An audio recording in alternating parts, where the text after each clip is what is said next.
It's wild to think about, but the average person spends nearly 7 hours a day just staring at screens. That's literally almost half our waking lives.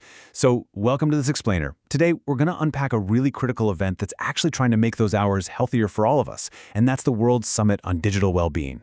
We spend so much time marveling at shiny new tech, but right now, we are diving deep into that vital balance between digital safety and actual human connection in our modern age. If you care about how technology is shaping our minds, our laws, and our collective future, you are absolutely in the right place. Looking at our agenda for this explainer, we're going to start by looking at the digital dilemma, then introduce the WSDW 2026 Summit itself. After that, we'll break down the 4 core research tracks, outline exactly why your participation matters, and finally, show you the steps to get involved. All right, let's jump straight into Section 1, the digital dilemma, and really understand the two faces of our digital society.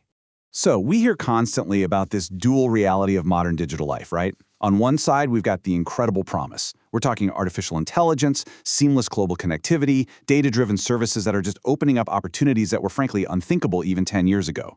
But right across from that, we have the very real harms that kind of track us week by week. Cyber threats, online abuse, the crazy rapid spread of misinformation, the steady erosion of our privacy, and let's be honest, we've all lost an hour or 3 at 2 a.m. to endless doom scrolling. Protecting people in this environment means we can't just focus on the shiny new tools. We literally have to confront these harms head-on. And I want you to consider this really profound reality. The quote here says, "Safety without well-being leaves people protected but disconnected. Well-being without safety cannot be sustained." I mean, that perfectly captures why we have to focus on both of these things at the exact same time. Think about it. You could lock down a device so completely that a user is 100% safe from hackers. But if that user is isolated, anxious, and totally disconnected from the real world, are they actually well? Nope. And on the flip side, you can't have true digital well-being if your personal data is constantly being exploited. This is the exact tension that sets the stage for the initiative we're looking at today. Moving right along to Section 2, introducing WSD 2026. This is a global platform for insight and impact. So this summit is organized by the Council for Digital Safety and Wellbeing, or the CDSW, established in 2026. But listen, this is definitely not an overnight initiative. It's actually built on more than a decade of really dedicated voluntary work by the End Now Foundation. And their mission is super collaborative. They're bringing together researchers, educators, government bodies, and the tech industry itself. Why? Because the main goal here is to promote a safe, responsible, and fundamentally human-centered approach to how we use digital tech. We absolutely cannot solve these massive societal problems in silos, We've got to work together. At a glance, the World Summit on Digital Wellbeing is a fully online international conference. That means it's totally accessible to a global audience, which is huge.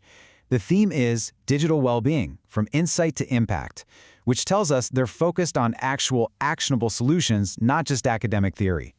It's happening on December 2nd and 3rd, 2026. And because it's virtual, whether you're a researcher in Tokyo, a policymaker in London, or an educator in New York, you can tune in and contribute to this really vital conversation.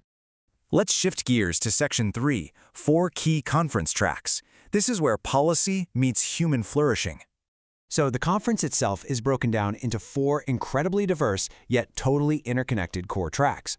Whether you're exploring the lifespan of digital habits, from toddlers all the way to seniors, or maybe you're tackling the attention economy and sleep patterns, or perhaps you're debating the ethics of deepfakes and AI behavior manipulation, or fortifying cybersecurity and privacy by design. There is a track here custom-built for your specific expertise. It's a remarkably comprehensive agenda that gives equal weight to mental health, ethics, and hard technical safety. And hey, for those of you working deep in the weeds on legal and compliance architectures like the Digital Personal Data Protection Act, or DPDPA, and various other data and AI governance frameworks, tracks 3 and 4 offer a really vital well-being perspective. It is so easy to get lost in the endless compliance checklists, but these tracks serve as a necessary complement to those conversations. They remind us of the actual human element behind all that data. All right, Section 4, why you should participate. This is all about gaining global exposure and impact. The target audience here is broad but deeply relevant. So whether you're a mental health professional seeing the effects of digital addiction in your clinic, an educator dealing with classroom distractions, or a tech policymaker trying to write better laws, your voice is genuinely needed. By jumping in and participating, you get unparalleled global exposure for your research, plus expert feedback from leading international practitioners. There are actual publication opportunities and partner outlets for selected papers too. But mostly, You get the chance to directly influence real-world digital policy and practice. You literally get to be part of the solution. Now, if your organization wants to be on the right side of digital history, there are some incredible partnership opportunities available here. You can come on board as a knowledge, research, or media partner, a sponsor, or even help out with community outreach. If your group aligns with this mission, definitely reach out to the CDSW leadership directly. You can contact Dr. Prabhakar Rao Jandiala, the advisor, or Dr. Anil Rachamala, the co-founder. You can easily find them on LinkedIn or on X to kickstart that exact partnership conversation today. Okay, final section. Section 5, Steps to Summit Participation.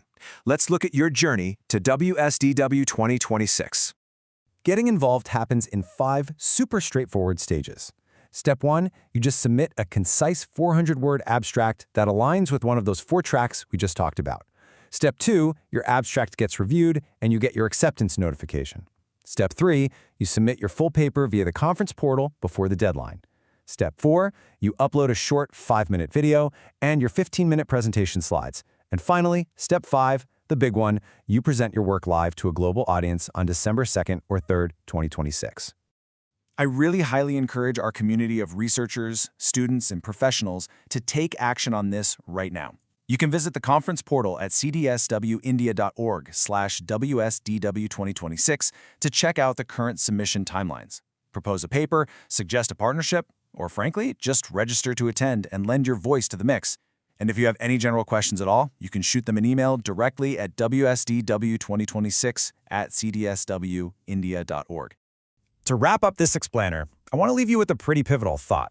It's so easy to get caught up in the pure mechanics of data laws and tech compliance, but we have to remember that all of these systems ultimately exist to protect human beings and our well-being. So I'll ask you, based on your own expertise and experience, how will you help shape the future of digital well-being? Think about it, check out the summit, and let's keep learning together.